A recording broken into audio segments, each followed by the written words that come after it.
I'm very much the personality type that I'm going to do what I'm going to do, and I don't really care what you're going to do, and I don't really care what you have to say about it. But my response would be, and I look forward to the day, right? Because I am this type of personality as well. I look forward to the day.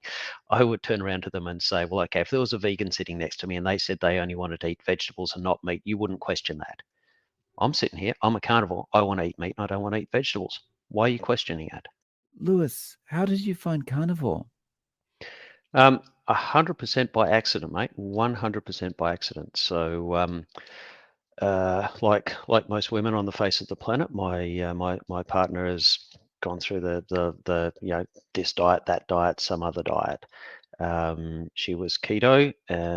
She'd sort of hit a bit of a plateau with that, and she discovered Michaela Peterson's video on YouTube, and she came home and she said, "Hey, I said, watch this really interesting thing." So I sat down and I watched it. And because we both cook, but I'm primarily the cook. I enjoy cooking. It's sort of the one thing that carnivore, I suppose, in some way has taken away from me, is that I don't get to make all those wonderful sauces and all that sort of good stuff that I used to really enjoy making. But because I'm primarily the cook and because I'm primarily lazy, I didn't see much sense in cooking one way for her and one way for me. And I thought, well, give it a go. So completely 100% by accident. And one of the best accidents that I've ever stumbled into, as I'm sure you're well aware, and as I'm sure that most people viewing your channel would be well aware. So yeah, it's the journey's been interesting. Um, everybody, I've had most of the benefits that most people have seen. I've had some weight loss. It wasn't huge because I'm not a huge person to start with. Um, but there's been plenty of others for sure. But I'll sure we'll get to that in due course. Yeah, sure. So, for you personally, was it really taking on carnivore because just eating the same way as your partner, or was it like you had some things that you needed to address? Um, No, it was more taking it on because my partner, because I'm lazy. I only want to cook one style of food. Um, but yeah, there were some underlying things there that had been there for a while. So I mean, I had sleep apnea. I used to snore so badly that you could hear me from the other end of the house. I had gastric reflux, right? I would wake up in the middle of the night and get up and scuff some bicarb soda. It got to a stage where I knew that certain things were going to give it to me, certain foods that I really enjoyed. So before I went to bed, I'd take half a teaspoon of bicarb soda before I went to bed to head it off. Um, and all of those things are gone. And within, I would say within 3 to 5 days, the gastric reflux was gone. We now have a competition every morning. Jump on the scales. How much have you lost? How much have you lost? It's silly. Um, there are occasionally we will sin. I mean, I'm sitting here with a cup of sin at the moment. Right, coffee is the one thing that I haven't given up yet. Um, and yeah, it's a whole series of things. But I was not one of those people who was in a stage where I have these major health issues and I need to do something about them. It was more a case of, I mean, I'm 56. You're starting to get to that age where you start to notice different things. You put on a little bit of a paunch and all that sort of stuff. Well, that's all gone. I'm almost back to the same weight that I was when I was about 25. The sleep apnea is absolutely gone. I don't snore. Neither of us snore. We both used to, and that I would say within 2 weeks, the snoring had probably stopped for both of us. Now, all of this, the vast majority of it, is all probably related to the weight loss. Because that was kind of when my snoring started. When I started to put on a little bit of extra weight, you start being a bit less active in your old age, or some people do, and then you put on a bit of weight, and it just sort of snowballs from there, doesn't it? So, how is your energy and your activity levels now relative to how it was before? Definitely heaps better. And in my line of work, as I said, I'm a technical instructor, so I'm constantly learning new things, reading about all the new things that Microsoft are doing, VMware, Veeam, various other high-end technical vendors. So my job is to read a whole bunch of technical manuals, learn a whole bunch of changes of tech stuff. I deliver courses to rooms full of Sheldons. So you can imagine what it's like mentally trying to keep on top of that. And brain fog was sort of starting to creep in. It was absolutely something that was starting to creep in. It was starting to become difficult, like hard work to remember things and that type of stuff. Hard work to study for exams. That has changed. The brain fog is gone. I have mental clarity that I haven't had since I was probably in my 30s or 40s. So yeah, it's I mean I have nothing but praise. So I'm a trainer myself, although it's not in a technical role. So I'm interested to explore like what would be a kind of difficult situation you might face that you could deal with a little bit better now that the brain fog is cleared? Um, it probably comes down to a situation where maybe somebody has posed a question to me that requires me to recall some really weird esoteric feature that some product has, right? I'm trying to do X, Y, Z. Can it do that? And my brain just immediately goes to yes, it can, and here's how that works. Whereas probably 12 months ago, so I'm coming up on the 12-month anniversary of being carnivore. And Michelle was keto beforehand, as I said. I wasn't. There's plenty of veggies and plenty of that sort of good stuff in, and we just overnight went carnivore. And didn't have any. Some people say that they have some various stomach issues and things happening with that. Didn't have any of that. But 12 months ago, if somebody had have asked me one of those questions like that, I would have said, "Yeah, I think it can. Just let me get back to you. I'll just check up the answer during the break, and I'll get back to you." Whereas now, I have recall, and it just comes back straight away. So it's been about 12 months. So happy anniversary. Yeah, yeah. It's very very soon. It's in about 10 days, I think. Not that we're keeping track. Is it something you feel like you just want to stick with now after 12 months, hundred or percent, yeah? 100%. No question, no question at Wow. all. So how has it been with like family, friends, going out, having dinners, that kind of thing? I'm very much the personality type that I'm going to do what I'm going to do, and I don't really care what you're going to do, and I don't really care what you have to say about it. Um, But my daughter is third year med student, and I'm trying to get her to go carnivore, and I see it makes sense. It makes perfect sense. I see what you're saying, but I have concerns about the long term things, and I've pointed there's a few interviews out there. There's that lady in Canada who's been carnivore for 20 odd years or something to that effect. So I've pointed her at a few of these videos to have a look at. Um, and I'm trying to encourage her. Um, but in terms of going out and all that sort of thing, right? My approach, I haven't actually had anybody question me or for want of a better term, give me grief about it. But my response would be, and I look forward to the day, right? Because I am this type of personality as well. I look forward to the day.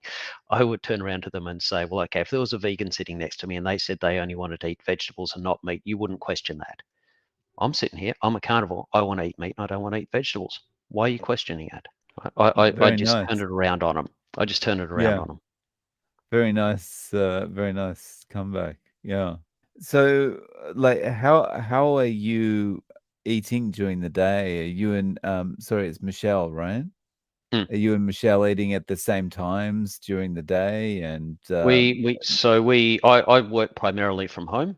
She's in the office 2, 3, 4 days a week. It varies from time to time. We're actually in the process at the moment of relocating, and that relocation is going to have us both working from home. But yeah, we tend to eat at the same time.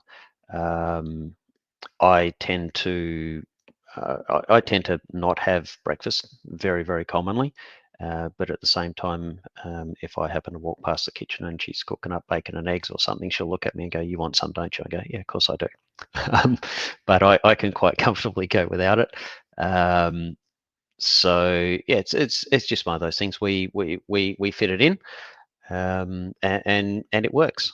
And we cook just about everything on the Weber, which makes the kitchen cleanup and everything else a lot easier. There's a lot less dishes to do. What's it like in Australia as far as, like, the nutritional guidelines that you might see on TV or something like that? Like, are they really kind of pushing plant-based? How is it there now? Yeah, yeah, absolutely. So it's, there's the big push to go vegan, and cows are farting too much and they're not good for the environment, and all the other stuff that goes with that. Um, and it's the same as, I'm not sure how long you've been out. You're in Japan, right? Yeah, I've been Yeah. away for 18 years. Okay, yeah. So look, it really hasn't changed.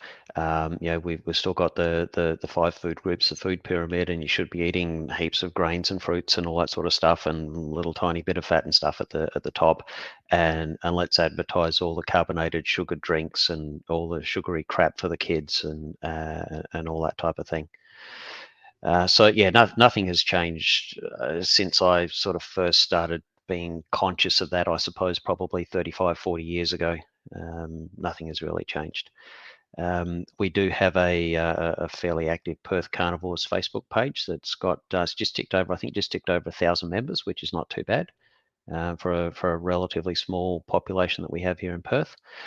And there's more and more people coming on board. There's more and more people sort of seeing the benefits. And as I watch your channel and various other channels, and I watch your subscriberships go up, I'm seeing growth on everybody's channels. I'm sure you're keeping an eye on what's going on in that sort of sphere, so to speak. So yeah, we might be onto something if we can get a few more people in the medical profession on board. Obviously here in Perth we've got Dr. Chaffee here, so it's a huge bonus. I was very surprised to find out that he was in Australia for one, and in Perth for another. So I'm going to book an hour of his time for my daughter to go and have a talk to him as right. I'm a third year medical student. I have some concerns about this. Um, let's get them two in a room together having a conversation. If we can get some of the newer med students coming through, maybe get her on board. She's talking to a cohort of new med students on a regular basis. You never know, we might be able to start a revolution. That's awesome. And yeah, it does feel like things are gaining momentum, you know. So it feels a little bit like if you go back 10, 20 years, the way keto was started off as this fringe kind of, you're all Mm. weirdos and who wouldn't want to eat bread and pasta. Yeah, And now it's just kind of, well, it's just another diet for most people, right? exactly. I mean, I have never done any diet, so to speak. I've always been fairly fit, fairly active, similar sort of build to yourself. And one of those people who, when I was trying to put on weight when I was younger for sports and whatnot, was sort of struggled with putting on weight. The only thing that I've ever done, there was a book came out, and I want to say it was like 25, 30 years ago, called Fit for Life. You familiar with that? No? Okay. So What was that what about? it what it is it was basically a vegetarian type of slant to it, but it was all about food combining. And the premise behind it was that certain types of food were digested well together in the stomach, and when you started mixing certain types of foods, then they didn't digest as well. And I looked at that and I thought, okay, that from a scientific perspective makes sense. And it sort of goes back to Neanderthal man wandering through the forest, and he would find a mango tree and gorge himself on mangoes for a week until he was sick of them, and then he'd wander off and kill a mammoth and gorge himself on mammoths for a month until he was sick of that. So that made sense. The food combining, right? These things that digest well together. That was the only thing that ever made any sense to me whatsoever. And it's fine. It has meat in it and all that type of thing, but it is certainly a vegetarian slant. And then I heard about carnivore, and I thought, oh gee, I have to eat T-bones and I have to eat bacon and I have to have a nice fatty steak. I went, oh, that's terrible. That's the last thing I want. Geez, I'm gonna have to get the Weber out every day. That's What a it. nightmare. That's it. That's it. Yeah, yeah. So the gas bill's gone down, but the bill for the briquettes from Bunnings has gone up. And speaking of Bunnings, do they still have the sausage sizzle outside Bunnings? They do. Yeah, yeah. But Have now you ever they gone there and just got the sausage without the bread? look. I don't lock myself into things 100%. But I suffer when I don't, and it's not until we call it sinning. It's not until you sin that you notice it. So you'll walk past Bunnings one day, and I'll go, yeah, give me a bloody hot dog and put a heap of onions on it. Stuff. Go, oh God, that's nice. I don't get cravings, and I don't really miss things, but just every now and then I'll go, yeah, stuff it. I'm going to have a Bunnings hot dog. And for the next 2 days, I feel like crap, and you feel the brain fog coming back and all that sort of thing, and it's almost immediate, and it lasts a couple of days, which just makes you realise the effect that those sorts of things have, and part of it is probably the sugar in the bloody tomato sauce that I squeeze all over the top of it, and the sugar that's in the mustard that I squeeze all over the top of it as well.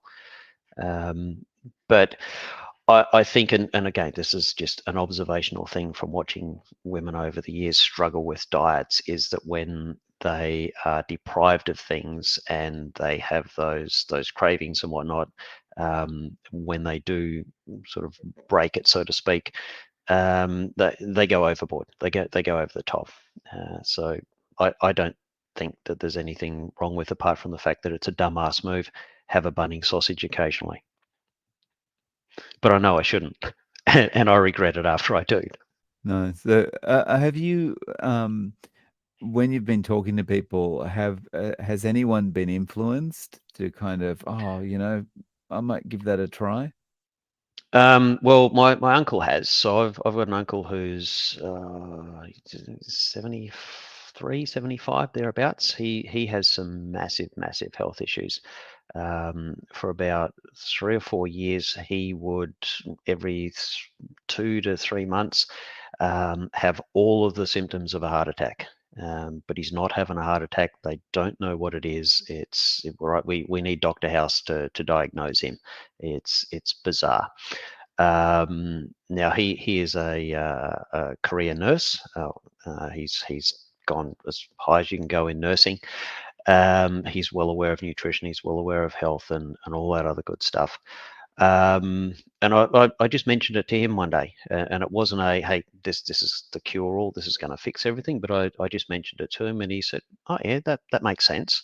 We had a little bit of a conversation about a couple of things, and so he has over the past probably 6 weeks started to slowly transition towards carnivore. So he was almost vegetarian, all white meat when he was eating meat, and not eating any fat whatsoever. And he sort of said, oh, I might struggle with that. I don't like fat. I don't like that. I want to keep away from red meat. Anyway, he's done a little bit of reading. I've given him some research to look at, and like he is to the point where he lives in an apartment complex. He is to the point where it is a struggle to him to walk 30 meters to the left, to go down the left, walk 20 meters to the front of the building to take a delivery. He's now at the point where he is regularly going out and walking down to the end of the block, which involves a fairly steep hill walking back up. So he's seeing those benefits. He's noticing that his breathing, has been having a lot of breathing difficulty. He's seeing a lot of benefits, and like I said, he's only part way there, and he's only been doing it for about 6 weeks. So we'll see how we go with that one. Monitor him over time. Never know, might get him on one day for a chat. That's great. And that to be honest, I think we just said there highlights one of the benefits of carnivore, one of the good things about carnivore, and that's that once it might be a week, 2 weeks, a month in, once you get far enough in and you start experiencing some of those benefits, like, you can walk further or whatever it is, it's kind of self-reinforcing because it's like, oh, hang on, I'm getting better. I don't want to give this up now. Yep, yep. I had an interesting comment from the lady who cuts my hair just recently. She reckoned it's getting a little bit thicker on top. Now I don't know if right, that'll be the miracle of all miracles if that's the case. But I don't know. I think maybe it was a little bit of wishful thinking. Well, it has happened. It's happened to me, and I've spoken to other people it's happened to. So yeah, definitely, it Okay, would there you make go. So sense. that Yeah. wasn't something that I was aware of. I've seen lots and lots of benefits of carnivore, obviously, but Mm. that is not one of them that I was aware of. Yeah, yeah, yeah. I've got video of me like, 9 years ago with a bald patch, and that's filled Hmm. in. So it's yeah, Okay, yeah, all right, cool. that's really cool. Yeah. Um, so if someone comes to you for advice and says, "Look, I'm suffering. I want to give this a try." What advice would you give them to kind of be able to start but stick to it? Um, probably don't do what I did, which is to jump straight into it, sort of cold turkey, so to speak. Now bear in mind that I was I was pretty much keto because of cooking the same sorts of meals. I was just eating more vegetables and that type of thing. So probably take it a little bit easy, which is what I've suggested to my uncle. So he's gone from only eating white meat to introducing red meat into his diet, and then to introducing some sort of fattier and fattier red meats or cuts. Um, Take it easy, take it simple, and just monitor your own body. Monitor the changes that you notice. That you're sleeping better. That I'm finding that I don't need as much sleep. I'm finding that I sleep better. um, Brain fog is a big thing, and once you get into your 50s, most people sort of go, oh yeah, brain's getting a bit foggy, and suffer from Kraft disease. I, that's completely gone. And once you see those benefits, well, stick with it. Stick with it and monitor. People say it's silly to weigh yourself every morning. Well, I'm down 14 kilos in 12 months, so it's not a lot. It's not huge, but for somebody my size, and it's not that I've lost. It's all come off my stomach, so it's all visceral fat that's gone, and a little bit off the face. So when you have the men at work say you've lost weight, right? I mean, women are looking at this at each other all the time, and they'll know if somebody's put on 100 grams or lost 100 grams. But for guys to notice it, that's sort of got to be something. Um, so yeah, just start simple, start small, take small steps, and monitor the reaction of your body. And once you start to see some positive things happening, then that's some positive reinforcement. Keep doing what you're doing, and I'm no expert on it. Transition into it over a I don't know 6, 8, 10, 12 week period. Just sort of go more and more carnivore, less and less vegetables. Sugar's the big thing, right? Get rid of that bloody sugar out of your diet. um, and if you watch people who say you shouldn't drink coffee on carnivore and you like a cup of coffee, stuff them, have a cup of coffee. Because I do. That's the one thing that we probably won't give up. I think that's an important point, right? One of the things is not letting the perfect be the enemy of the good, right? Yeah, So yeah. Don't. if you do have that coffee addiction or whatever, that's probably don't worry about that. Like you say, the most Mm. important thing is get the sugar out, get the Yeah. white bread out, get the pasta and rice out and stuff like that, Yeah, right? and one of the things I'm really disappointed in is I had just perfected, and I mean perfected, sourdough bread. I made the most awesome bloody loaf of sourdough bread, and then along comes carnivore, and I'm going, oh, now I can't have my sourdough anymore. But anyway, it is what it is, and there's nothing stopping me making it for the grandies when they come for a visit or something like that. Yeah, nice. So, Lewis, is there any way people can reach out to you? Do you have any social media or contact details? Nah, mate, I'm a fairly private, personal sort of person, so I'm kind of surprised that I saw your request there, and I thought my stories I think is different to other people. it's in that I haven't come into this with I've got major health issues that I'm looking to solve or anything like that. So I just thought my story was different, which is why I reached out to you. Um, if people want to sort of have a chat to me about anything, join the Perth Carnivore's Facebook page and hit me up there. Hit me up through you. I'm happy for you to pass people's contact details on to me. But I'm not somebody such as yourself who's sort of out there in the public eye all the time, so to speak. Happy to help people out. It's what I do. Right? I'm a trainer. I impart knowledge. Happy to impart my knowledge.